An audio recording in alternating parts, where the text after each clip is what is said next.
빌립보스 말씀을 통해서 제가 사전에 사전 지식을 여러분에게 가르쳐 주셨어요.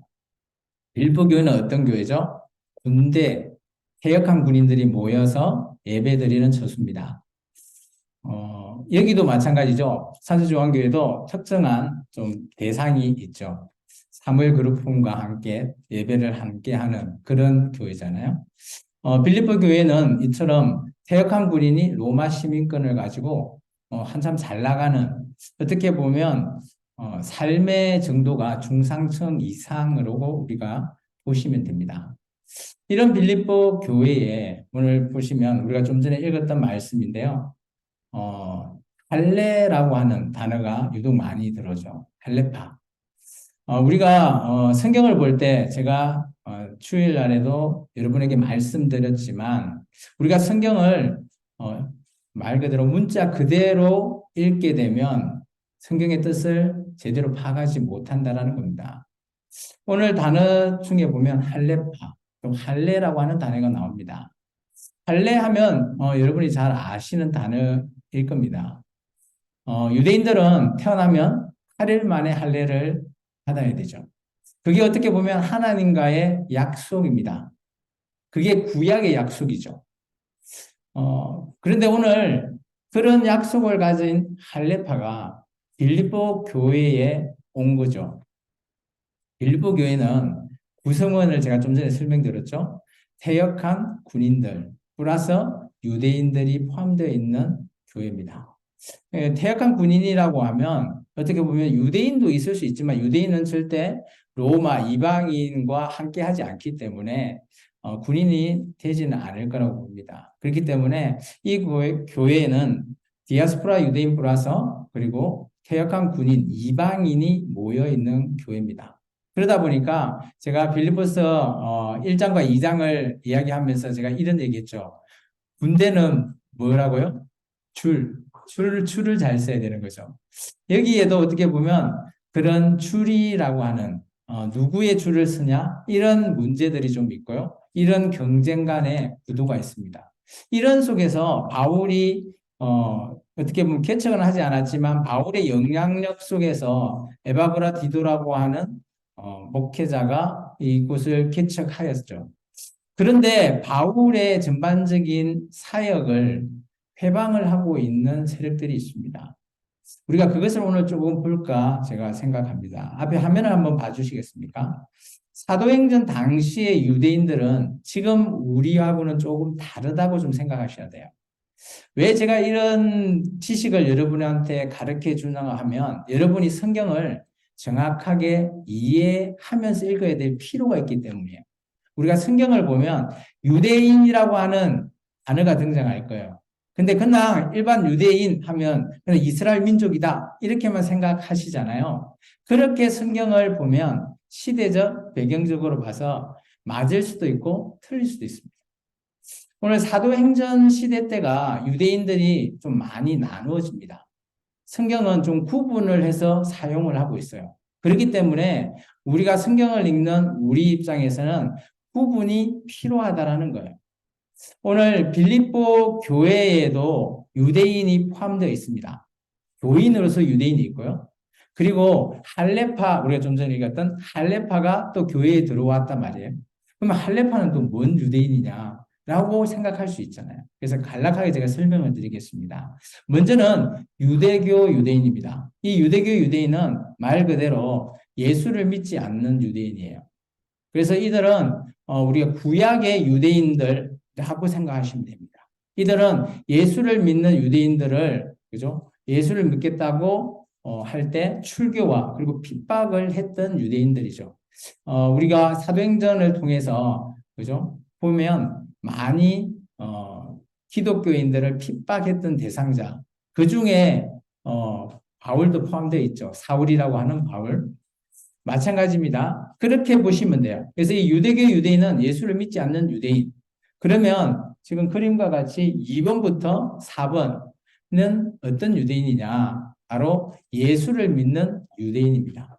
그리고 이 유대인은 본토라고 되어 있는 곳이 어디 곳인가 하면 예루살렘을 가리키는 겁니다. 그리고 디아스포라 유대인은 어딘가 하면 전 세계적으로 흩어져 있는 유대인이라고 보시면 됩니다.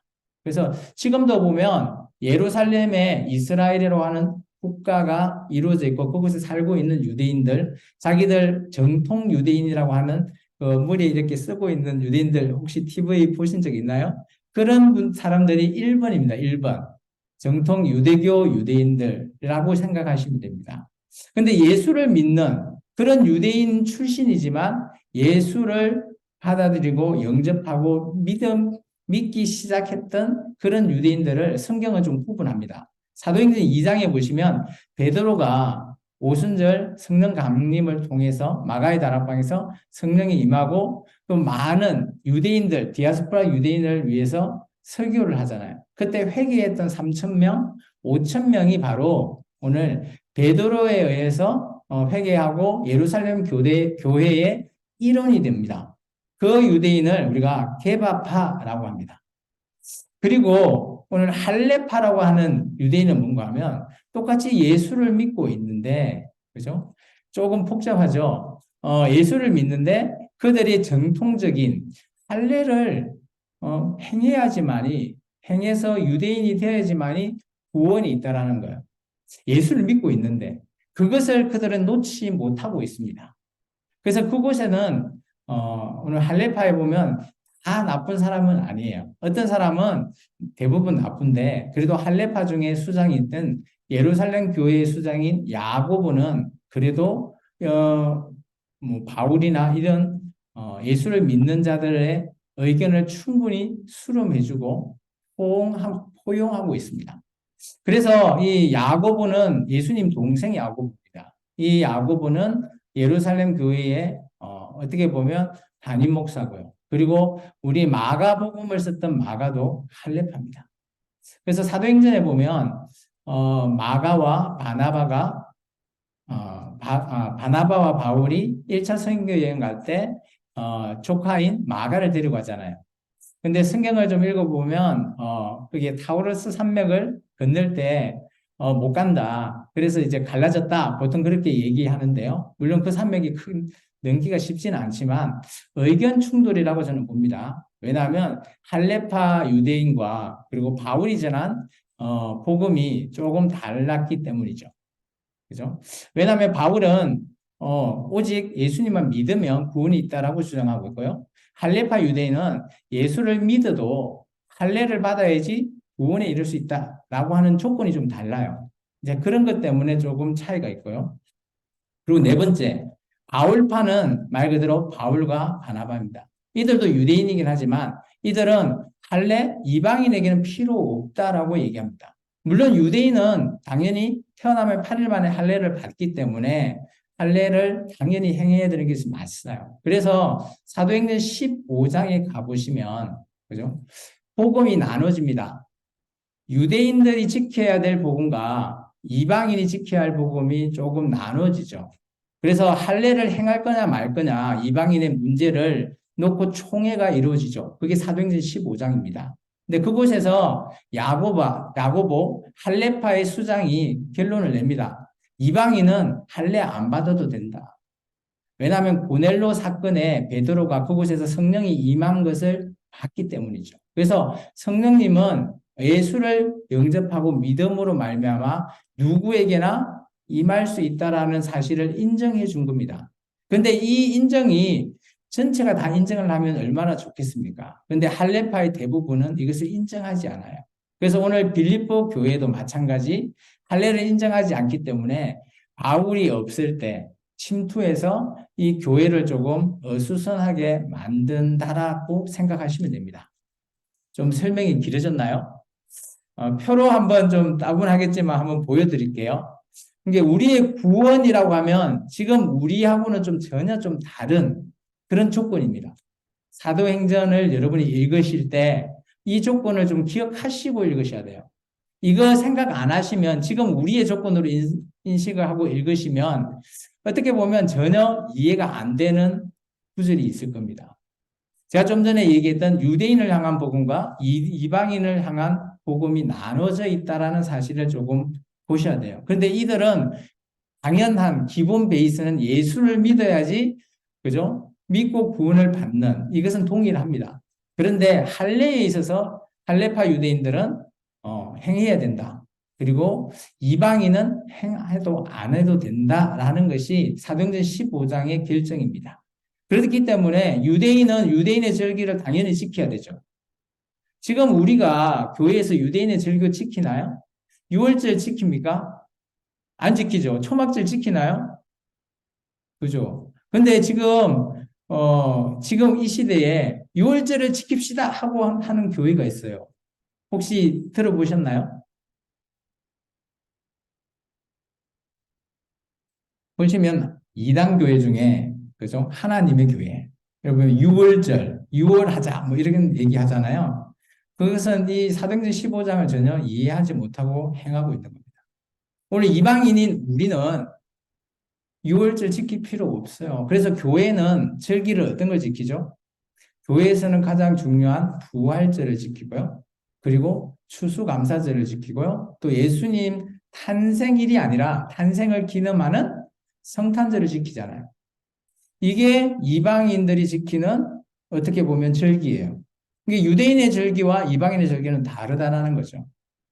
이런 부분을 좀 이해하시고 사도행전을 읽으시고 그리고 바울 서신을 읽으셔야지만이 이해가 된다라는 겁니다. 근데 지금까지도 유대인이지만 현재 유대교 유대인을 하지 않고 예수를 믿는 그 사람들을 가리켜서 메시아닉 주라고 합니다. 혹시 들어보셨나요? 유대인이지만 예수를 믿는 사람입니다. 그리고 지금 우리 대한민국의 대부분 교회는 다 이방인 교회입니다. 좀 생소한가요? 단어가? 그냥 우리가 교회 하면 되지 왜 이방인 교회냐? 그것은 왜냐하면 성경에서 구분했기 때문이죠. 성경에서는 자기들이 유대인이 아닌 자들은 전부 다 이방인입니다. 그래서 오늘 이방인에 대해서 할례파의 주장과 바울의 주장이 다르다라는 거죠. 할례파는 당연히 예수 믿고 구원받는 것은 맞는데요. 그래도 할례를 받아야 됩니다라는 게 할례파의 주장이고요. 바울은 이방인은 그럴 필요 없다라는 거예요. 그래서 여러분이 뭐 할례 행하셨나요? 예수 믿고 안 했잖아요. 그리고 이 할례라는 것은 그냥 남자의 표피를 벗기는 그게 의식이 아니라 그거가 종교의 의식을 담고 있죠. 그게 구약의 아브라함부터 시작해서 할례를 행해라고 하나님께서 언약의 기준으로 삼아 주신 거예요. 그래서 이 할례라는 것을 꼭 행해야 된다라고 하는 게 할례파의 주장입니다. 그래서 오늘날 교회는 행하지 않아도 돼요. 그래서 우리가 할례파라고 하는 단어와 그들이 주장하는 내용들을 성경에서 읽으면 이걸 왜 해야 되니? 우리가 헷갈릴 수도 있고요. 이해하지 못할 수가 있어요. 근데 오늘 이 내용을 여러분이 설명을 들으시고 난 이후에 성경을 보시면 이해가 되실 겁니다. 그리고 오늘 이제 할례에 관해서 한번 제가 정리를 해봤는데요. 할례는 제가 좀 전에 얘기했던 아브라함 시대 때 처음으로 하나님과의 언약으로 시작이 되었죠. 한번 같이 읽어볼까요? 창세기 17장 10절입니다. 같이 읽겠습니다. 너희 중 남자는 다 할례를 받으라. 이것이 나와 너희와 너희 후손 사이에 지킬 내 언약이니라. 아멘. 아브라함에게 처음에 할례를 먼저 행해라고 했나요? 먼저 하나님을 믿는 믿음을 순종해라고 하는 믿음을 먼저 주셨나요? 우리가 하나님께서 아브라함을 통해서 본토 친척 아비 집을 떠나라고 한 장이 창세기 12장이에요.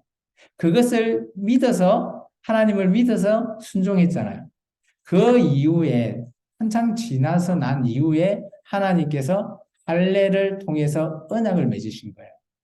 그래서 어떻게 보면 하나님도 하나님을 믿지 않는 백성에게 무조건 강요하는 나 믿어 라고 강요하는 우상이 아니라는 거죠. 우상이나 이방신은 무조건 믿어. 믿고 봐. 그래야 복을 얻어. 라고 얘기하잖아요. 하나님은 절대 그렇게 하지 않으셔요. 구약의 어떤 구절도 그렇게 설명하고 있는 구절이 없습니다. 그래서 하나님께서는 이 할례를 행하라라고 행하여 완전하라고 하는 이 창세기 17장을 통해서 비로소 아브라함이 하나님을 향한 경외에 대한 그 믿음이 이제 언약으로 시작되는 그 순간이죠. 나중에 모세가 이스라엘 백성과 시내산 언약을 맺고 시작했던 그거와 동일한 거죠. 그래서 하나님께서는 처음부터 믿어라고 하진 않아요. 그래서 교회에 처음 나오시는 분이 교회에 나와서 어떤 것이 있나라고 볼 때 여러분은 그냥 무조건 강요하지 마십시오. 그분에게 하나님께서 믿음도 주시고요. 은혜도 주신다라는 거예요. 믿음은 내가 믿고 싶다고 믿어지는 게 아니라고 제가 누누이 얘기하죠. 절대 내가 믿고자 한다고 믿어지는 게 아니에요. 예수님, 알아. 그건 아는 거지. 믿는 게 아니에요. 믿는다라는 것은 진짜 예수님이 어떤 분이고 또 왜 내가 그분이 믿어지는지 나도 알 수 없을, 형용할 수 없는 단어로 믿어지는 게 그게 믿음이에요. 그러다 보니까 어떻게 보면 믿음이라고 하는 단어가 좀 추상 형태의 단어이기 때문에 우리가 각자에 따라 좀 다르다고 보시면 됩니다. 두 번째입니다. 두 번째는 아까 할례파의 주장입니다. 야고보의 결정이 사도행전 15장에 나온 결정인데요. 우리 같이 한번 읽어볼까요? 바리새파 중에 어떤 믿음 사람 일어나 말하되 이방인에게 할례를 행하고 모세의 율법을 지키라 명하는 것이 마땅하다 하니라. 잠시만요. 이게 할례파의 주장이에요. 예수 믿는 사람이라도 모세의 율법을 지켜라. 그 모세의 율법이 할례를 행하는 거거든요. 남자들은. 그게 마땅하다라고 하지만 이제 할례파의 수장인 야고보가 이렇게 결정을 내립니다. 그러므로부터 읽어볼게요. 시작. 그러므로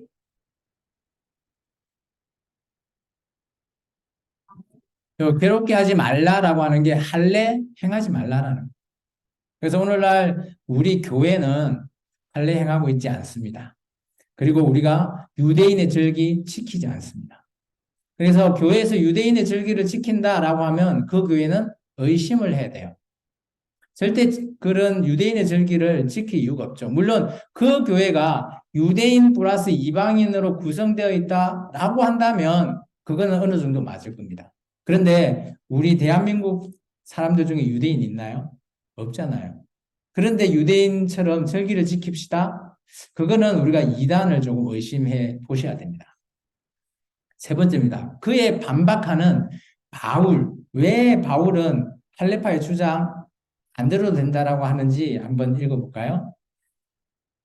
네, 고린도전서부터 먼저 읽어보겠습니다. 시작. 할례자로 부르심을 받은 자가 있느냐? 무할례자가 되지 말며 무할례자로 부르심을 받은 자가 있느냐? 할례를 받지 말라.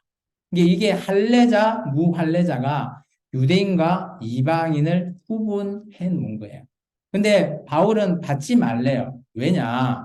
로마서 2장 29절 같이 한번 읽어볼까요? 오직 이면적 유대인이 유대인이며 할례는 마음에 할지니 영에 있고 율법 조문에 있지 아니한 것이라. 그 칭찬이 사람에게서가 아니요 다만 하나님에게 쓰니라.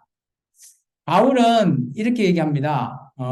2장 28절에 표면적 유대인이라는 단어를 써요. 그게 뭔가 하면 표면이면 밖에 보이는 그게 뭔가 하면 할례를 행한 유대인이라는 거죠. 근데 바울은 그 유대인들이 자기가 할례를 행했다 하지만 하나님의 율법을 지키지 않으면 그거는 그냥 무할례자랑 똑같다라는 거예요. 그래서 우리가 해야 될 할례는 뭐냐? 우리는 이면적, 우리 내면적 유대인은 지금 이 유대인은 지금 우리를 가리키는 거 아니에요. 그 당시 예수를 믿는 유대인을 가리키는 겁니다. 그 유대인은 뭘 해라요? 마음으로 할례를 해요. 마음으로 할례를 행하는 것이 중요하다라는 거죠. 왜냐? 하나님께서 그죠? 영으로 하셨기 때문이라는 것이죠. 그래서 로마서 2장은 유대인들에게 지금 바울이 어떻게 보면 경고의 메시지를 날리는 겁니다. 근데 오늘날 그러면 이 2장의 말씀을 우리에게 적용해 볼 수 있습니다. 왜냐? 할례는 하나님께서 영으로 하시기 때문에 우리 또한 그죠? 어떻게 보면 지금 우리가 하고 있는 교회가 할례와 비슷한 의식을 하죠. 뭡니까? 바로 세례입니다. 세례가 뭡니까? 우리가 그죠? 예수 믿기 전에 우리의 모든 것들을 내가 다 죽여버리는. 그래서 침례라고 합니다. 물에 잠겨서 이제는 이전에 나가 죽어버리고 새로운 나로 바뀐다라는 의미입니다. 그렇기 때문에 그것은 우리가 표면으로 하는 것이 아니라 그죠? 우리의 내면적으로 하나님의 영으로 그리고 율법 조문에 있는 대로 하지 말라라고 바울은 말하고 있습니다. 네 번째, 그러면 베드로와 바울의 사역이 이때 이후부터 나누어져요. 아까 개바파 보셨죠? 나눠진 내용을 이렇게 얘기하고 있습니다. 갈라디아서 2장 8절 먼저 읽어볼게요. 베드로에게 역사하사 그를 할례자의 사도로 삼으신 이가 또한 내게 역사하사 나를 이방인의 사도로 삼으셨다. 이게 베드로는 할례파, 이게 유대인들에게 가서 복음을 전하는 사도로 간 거고요. 이제 바울은 자기가 유대인이긴 하지만 나는 이방인의 사도로 내가 예수님한테 쓰임 받았다라는 거죠. 다메섹 도상에서 예수님을 만나고 나서 자기는 예수님의 제자로서 사도로서 이방인에게 나아가서 복음을 전하는 그 사명을 받았다라고 말하는 겁니다. 갈라디아서 5장 6절 말씀 한 번 더 읽어볼까요?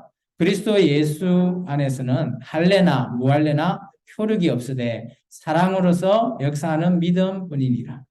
바울이 왜 오직 믿음이라고 얘기했는지 이유를 아시겠죠? 왜냐하면 이 당시에 유대인들이 할례 막 이런 걸로 모든 것들을 교회에서 흐트러 버립니다. 그러다 보니까 바울은 그거 아니다라는 거죠. 할례나 무할례나 지금 우리 교회는 그런 효력 필요 없다라는 거죠. 오직 우리가 교회 안에서 우리가 행해야 될 것은 바로 사랑이라는 겁니다. 그 사랑 안에서 우리가 믿음을 가지고 이루어 나가자라고 하는 것이 갈라디아서 말씀이죠. 왜냐하면 이 갈라디아서 1장에 보면 그죠? 이런 말이 있습니다. 다른 복음. 이 다른 복음이 뭔가 하면 우리가 이렇게 해석하면 안 됩니다. 이단? 이거 아니에요. 갈라디아서 1장에 나오는 다른 복음 뭔가 하면 할례파가 전하는 복음입니다. 그러면 어떤 내용인지 이해가 되시죠? 할례파는 예수를 믿지만 할례를 행하라고 하는 그 복음이라는 거예요. 거기에 대해서 바울이 화를 내면서 그거 아니다라는 거죠. 그렇기 때문에 우리가 갈라디아서나 이런 말씀을 볼 때 이 사전 지식이 없이 성경을 보면 다른 복음? 그럼 교회의 복음이 아니면 이단인가? 뭐 이렇게 의심할 수도 있잖아요. 그거 아니라는 겁니다. 그래서 우리가 이런 사전 지식을 가지고 있지 않고 성경을 보면 아무리 봐도 이 성경에서 말하고자 하는 내용을 우리가 쉽게 이해할 수 없다라는 겁니다. 자, 그러면 오늘 말씀에 할례파 말씀에 이런 거 있죠. 3장에 보시면 2절 개들을 삼가고 행악한 자를 삼가고 몸을 상해하는 일을 삼가라 라는 단어, 뜻이 있습니다. 잠시만요. 제가 그걸 한번 띄워드릴게요. 예, 제가 빨간색으로 칠해놓은 거 있죠. 여기 삼가하라라는 뜻이 뭔가 하면 지켜봐라는 겁니다. 이 개들은 뭘까요? 멍멍? 예, 그거 맞습니다. 도구입니다. 뭔가 하면 교회를 향해서 그죠? 짓는 자들, 그리고 악을 행하는 자들, 그리고 몸을 상해하는 일. 이 상해하는 일이 뭘까요? 바로 할례입니다. 이방인에게 할례를 강요하는 거예요. 그것을 이들이 와서 개처럼 막 물고 뜯으면서 짓고 있다는 거죠. 복음을. 그러다 보니까 바울이 이렇게 얘기합니다. 그 다음 이 3절에 나오는 내용이 우리가 할례파다라고 하면서 할례파는 어떤 자야 되는지 바울이 기준을 세워줘요. 우리가 성령으로 봉사하고 그리스도 예수로만 자랑하고 육체를 신뢰하지 아니하는 우리가 할례파다. 이게 그들이 하고 있는 할례파가 직접 와서 복음을 전하는 할례파는 할례파가 아니야 라는 의미입니다. 우리가 이 빌립보서 3장 2절과 3절을 읽어보면 이게 뭔 말이지? 그러면서 또 4절에 보면 그러나 나도 육체를 신뢰할 만하다. 뭐야 신뢰하지 않는다라고 하는데 또 왜 신뢰하다라고 해? 헷갈릴 수 있잖아요. 바로 이런 사전적인 지식이 없으면 이 빌립보서 내용을 우리가 이해할 수가 없습니다. 근데 이 내용을 좀 요약하면 이런 거예요. 바울은 자기가 전하는 복음에 대해서 할레파가 방해하고 있기 때문에 그거 아니다라는 거죠. 교회가 할레파에 의해서 지금 흔들거린다라는 거죠. 그렇기 때문에 3장 1절에 이런 말 있잖아요. 주 안에서 기뻐하라. 그러니까 지금 교회가 기뻐하지 않는 거예요. 흔들리는 거예요. 서로 간에 이게 막, 군대에 출이 있어가지고 또 경쟁을 하는데 할레파까지 들어와서 교회가 막 어수선해버리는 겁니다. 이게 교회가 하나가 안 되고 있는 거예요. 그러다 보니까 바울이 너무 답답한 거죠. 그러면서 바울이 나도 할렙하다. 나도 할렙하고 나도 유대인이고 너희가 주장하는 거 나도 다 했다라고 말하고 있는 게 3장 1절에서 6절의 말이에요. 그러면서 나도 교회를 박해했다라고 하잖아요. 사울일 때 교회를 박해했죠. 그런데 율법으로서는 나도 흠이 없다. 이게 바울은 어떻게 보면 지금 우리 시대로 보면 뭐 서울대, 대단한 서울대 출신의 또 국무총리 출신, 뭐 정치인들, 뭐 그런 정도의 뛰어난 자, 그리고 지식적으로 뛰어난 자라고 보시면 돼요. 그런데 바울은 예수를 믿고 난 이후에 모든 것들을 다 버려버립니다. 그래서 그전에는 율법으로서는 정말 법이라고 하면 딱 한치의 오차도 없이 그렇게 지냈다라고 말하고 있습니다. 그러면서 오늘 내가 왜 버렸나라고 하는 것에 대해서 이렇게 밝히고 있습니다. 우리 7절에서부터 11절 내용 같이 한번 읽어볼까요? 그러나 무엇이든지 내게 유익하던 것을 내가 그리스도를 위하여 다 해로 여길 뿐더러 또한 모든 것을 해로 여김은 내 주 그리스도 예수를 아는 지식이 가장 고상하기 때문이라. 내가 그를 위하여 모든 것을 잃어버리고 배설물로 여김은 그리스도를 얻고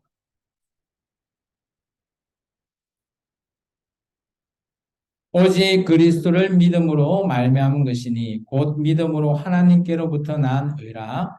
내가 그리스도와 그 부활의 권능과 그 고난의 참여함을 알고자 하여 그의 죽으심을 본받아 어떻게 해서든지 죽은 자 가운데서 부활에 이르러 하노니.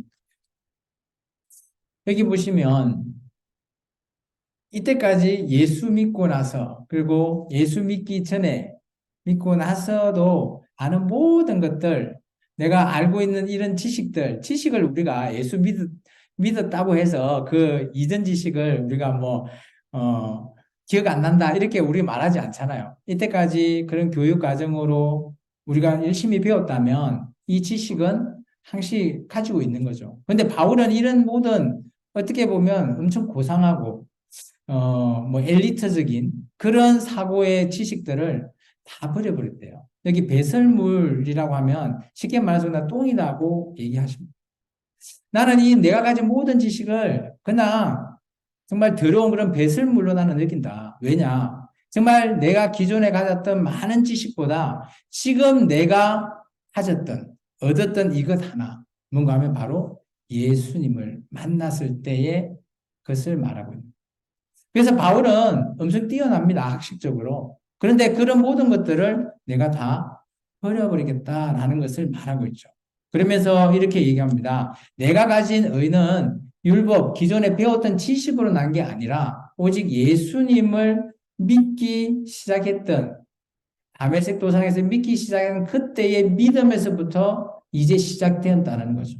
그러면서 오늘 바울이 어디를 가느냐 어딜 가거나 뭐 회당을 가거나 또 아테네의 아덴 그게 뭐 아고라에 가거나 어딜 가든 간에 바울은 기성전 예수님 부활을 증거했습니다. 뭐 어떤 얘기하다도 마지막에는 예수님의 부활 사건을 계속 증거해요. 그래서 예수님의 부활 신앙을 그들에게 말하는 거죠. 왜 그럴까요? 계속 한번 더 읽어볼까요? 12절에서부터 16절입니다. 내가 이미 얻었다 함도 아니요 온전히 이루었다 함도 아니라 오직 내가 그리스도 예수께 잡힌 바 된 그들을 잡으려고 달려가노라. 형제들아 나는 아직 내가 잡은 줄로 여기지 아니하고 오직 한 일, 즉 뒤에 있는 것은 잊어버리고 앞에 있는 것을 잡으려고 표대를 향하여 그리스도 예수 안에서 하나님이 위에서 부르신 부름의 상을 위하여 달려가노라. 그러므로 누구든지 우리 온전히 이룬 자들은 이렇게 생각할지니 만일 어떤 일에 너희가 달리 생각하면 하나님이 이것도 너희에게 나타내시리라. 오직 우리가 어디까지 이르렀든지 그대로 행할 것이라. 아멘. 예수님을 만나고 난 이후부터 바울은 예수님이 뭘 했든 어디를 갔든 예수님의 모든 것들을 잡으려고 달려갔다라는 거예요. 이게 어떻게 보면 잡으려고 달려간다라는 이 표현이 우리가 현재 살고 있는 우리 삶 속에서 내가 어떤 것을 기준으로 삶아서 내가 살아가냐라는 길을 얘기하는 겁니다.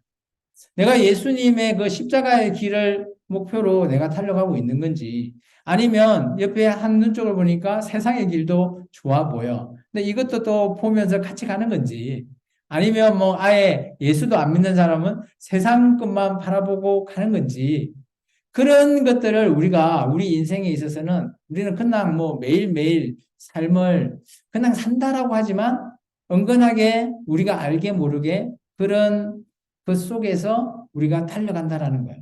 근데 바울은 예수님을 만난 그 다메섹 도상 이후부터 오늘 예수님의 모든 행적을 위해서 달려가겠다는 거예요. 또 잡겠다라는 거죠. 그래서 여기 표대라는 단어 그리고 부름의 상이라는 단어가 나오잖아요. 이것이 바로 부활을 얘기하는 겁니다. 그래서 바울은 부활, 예수님이 첫 열매고요. 그 열매를 통해서 예수님께서 부활해서 지금 하나님의 우편에 살아 계시잖아요. 그래서 예수님께서 우리에게 먼저 모범으로 보여주신 게 바로 부활입니다. 그리고 바로 우리가 둘째 부활에 참여하는 자잖아요. 부활에 우리가 똑같이 예수님과 함께 우리가 변화된 몸으로 우리가 부활에 참여해서 예수님과 함께 또 영원한 우리가 삶을 살아가겠다. 그것을 바울이 얘기하는 겁니다. 그래서 바울은 이전에 자기가 가진 엄청 부하고 가치 있는 거 다 버려버렸어요. 그리고 예수님의 그 부활만 잡으려고 노력한다라고 말하는 겁니다. 그래서 여기 보시면 뒤에 있는 것을 잊어버리고 앞에 있는 것을 잡는다라는 표현이 있잖아요. 앞에 있는 것이 뭔가 하면 부활입니다.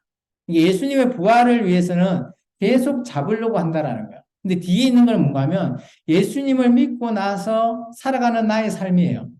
예수 믿기 전의 삶이 아니라 예수님을 만나고 난 다음에 나의 삶은 그냥 잊어버린대요. 왜 잊어버릴까요? 나는 부활만 바라보고 간다라는 거예요. 이게 내 삶이 예수님을 만났을 때 그 삶에 멈춰 있는 게 아니라 계속해서 나는 앞으로 달려가겠다라는 겁니다.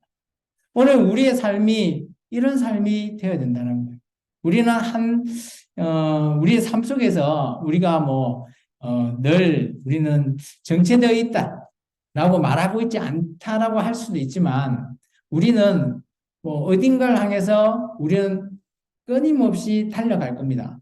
근데 그곳에 달려가는 우리의 그 목적지가 과연 예수님을 만나는 그 목적지이냐 아니면 또 다른 것인가 이런 것들을 우리는 한번 생각해 봐야 돼요. 그리고 내가 예수 믿었다고 나는 믿었어 하면서 멈춰버리는 것 이것도 아니라는 겁니다. 바울은 그런 거 하지 말라고 얘기하고 있습니다. 그러므로 누구든지 우리 온전히 이룬 자들 돼 있잖아요. 온전히 이룬 자들이 바로 예수님 안에 있는 우리들을 가리키는 겁니다. 그래서 우리가 어떻게 해요? 어디까지 이르렀는지 그대로 행해라는 거예요. 이 어디까지 이르렀다라는 이런 표현, 이게 목적지가 똑같다라는 거예요. 이게 쉽게 말하면 우리가 내비를 치고는 목적지를 갈 때 목적지를 설정하잖아요. 그리고 나서 내비로 찍어 놓고 운전을 하죠. 근데 나중에 그 목적지에 도착하면 이렇게 얘기하지 않나요? 목적지에 도착했습니다. 근데 그 목적지가 어디라고요? 바로 예수님. 그 목적지를 향해서 우리가 함께 하자라는 거예요. 그대로 행하자라는 거죠. 그래서 오늘 말씀 속에서 우리가 버려야 할 것과 얻어야 할 것이 있습니다. 우리가 버려야 할 것은 어떻게 보면 교회를 해방하는 이런 할례파의 세력들 그리고 지금 우리에게는 적용되어 있지는 않지만 그래도 지금 우리 교회가 연합되지 않고 기쁘지 않는다면 그런 것들 다 버리라는 거예요. 교회는 기뻐야 된다라는 거예요. 주님 안에서는 항상 기뻐야 되고 연합해라라는 것이 바울의 생각이고요. 또 예수 그리스도의 생각입니다. 또 교회가 그것을 이끌어 나가야 될 방향이죠. 두 번째, 그런데 과연 내가 하고 있는 게 교회에 해가 된다? 그러면 가감 없이 그냥 배설물로 여기고 버려라는 겁니다. 참 이게 쉽지 않아요. 우리가 가진 것 놓는다는 것 쉽지 않습니다. 그렇지만 바울은 자기가 가진 모든 것들을 다 놓아버렸죠. 그게 바울의 모범입니다. 또 저와 여러분도 이런 삶을 살기 위해서 바울을 바라보면서 우리 인생도 이런 목표를 좀 세웠으면 좋겠습니다. 세 번째는 예수를 믿고 안주하는 삶은 안 된다라는 거예요. 예수 믿고 나 이제 구원받았어 라고 하고 이제 내가 예수 믿었으니까 이제 좀 편안하게 쉬어보면 좋지 않나? 라고 생각할 수 있어요. 그런 안주한 삶, 그리고 구원파에서는 이렇게 얘기하죠. 당신이 구원받은 날짜 혹시 아시나요? 라고 물어볼 수 있을 겁니다. 요즘은 잘 안 물어본다고 하는데 옛날에는 그렇게 물어봐요. 당신이 예수 믿는다며요. 네. 그럼 예수 믿었던 그 날짜 기억해요? 그러면 기억하는 사람이 있겠습니까? 뭐 그 날짜를 우리가 막 특정하게 막 외우려고 할까요? 그거 아니잖아요. 그러면서 그렇게 얘기하죠. 뭐 우리는 생일날에도 다 기억하는데 왜 그걸 기억 못해요? 라고 그들이 얘기하면서 우리를 현혹시킵니다. 근데 우리가 예수를 믿는다? 이 믿는 게 제가 얘기했죠. 믿음이 뭐라고요? 내가 믿는다고 그게 믿음이다? 아니라는 거예요. 하나님이 우리에게 믿음을 주셨기 때문에 우리가 믿어지는 거거든요. 믿어지는 걸 우리가 기억할 수 있겠어요? 없어요. 하나님이 주셨는데, 처음에, 이거 믿어져! 라고 한다고, 이날 기억해야지. 이거 아니라는 거죠. 그죠? 선물이기 때문에. 그죠? 그래서 믿음은, 그죠? 바울이 얘기했죠. 젖 먹는 애기, 그리고 장성한 자, 이런 표현을 왜 썼을까요? 처음부터 장성한 자가 되지 않는다라는 거예요. 점점점 어린애 때부터 또 청년기, 그리고 어른이 되어가는 과정이 있다라는 거예요. 그게 믿음이라는 거죠. 그것도 내가, 아멘, 믿습니다. 한다고 믿어지는 게 아니라는 거죠. 하나님께서 주신 그 은혜에 맞춰서 우리가 믿어진다라는 거예요. 근데 그 믿음을 우리가 어떤 날짜인지 우리가 어떻게 기억해요? 기억할 수가 없는 겁니다. 근데 요즘은 구원파가 이런 얘기는 안 한다고 하네요. 그리고 마지막 네 번째, 바울은 이 얘기를 항상 하죠. 부활을 잡고 우리가 함께 달려가 봅시다. 이게 바울도 마찬가지 사역할 때 많은 교회들이 있지만 빌립보 교회에게 특히 얘기하죠. 여러분이 부활 신앙을 통해서 정말 예수님을 바로 바라보고 오늘 우리도 바로 예수님을 마치 거울에 비춰서 나의 모습을 예수님 앞에 비춰서 투영된 내 모습을 한번 바라는 거예요. 그리고 그 모습으로 우리가 예수님의 그 부활을 찾고 가자는 거예요. 이게 우리가 아침에 일어나면 거울 보잖아요. 안 보시는 분 있나요? 다 대부분 여성분들이니까 다 거울 보잖아요. 저도 거울을 보는데 거울을 왜 볼까요? 뭐 자고 일어나서 뭐 머리가 이렇게 뭐 올라갔는지 아니면 뭐가 묻었는지 이런 거 보잖아요. 사실 우리의 신앙은 그렇다고 봐요. 마치 거울을 보는 것처럼 예수님을 보는 거예요. 예수님의 이런 부활의 신앙을 우리가 늘 붙잡고 생각하지 않는다면 내가 거울을 안 보는 것과 똑같아요. 그렇기 때문에 내가 어떤 모습으로 내가 하고 있나? 뭐 마치 그런 모습이죠. 그렇기 때문에 오늘 바울은 우리에게 정말 예수님의 부활은 우리가 꼭 잡고 언젠가는 예수님을 만나는 그때까지 우리가 달려가자라고 강력하게 말하고 있습니다. 좀 말이 좀 길어졌죠? 이제 마지막 이제 정리를 하겠습니다. 같이 한번 읽어볼까요? 그리스도인은 예수님의 부활 신앙을 이루며 살아가야 한다. 바울이 말하고 있습니다. 교회에게.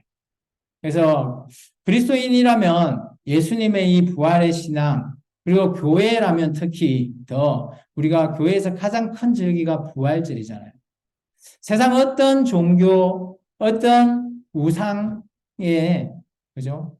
부활했다고 하는 신은 아무 데도 볼 수 없습니다. 오직 예수님 외에는 부활했다라고 저는 들어본지도 못했어요. 뭐 어떤 교회는 누구누구 이제 부활할 거니까 기다립시다 라고 말은 들어봤는데 아직도 부활하고 있지 않더라고요. 계속 날짜만 바뀌고. 그래서 유일하게 부활하신 분은 예수님밖에 없으십니다. 그래서 우리 그리스도인이라면 언제나 우리는 항상 예수님의 이 부활 신앙을 이루어야 돼요. 그냥 예수 부활 신앙을 알고 가자는 게 아니고 부활 신앙을 이루어서 우리의 삶에서 살아가야 된다는 거예요. 그렇기 때문에 아까 제가 약간 비유 속으로 얘기했지만 마치 거울을 보듯 예수님을 바라보면서 우리가 이루어 나갔으면 좋겠습니다. 기도하겠습니다. 주님 감사합니다.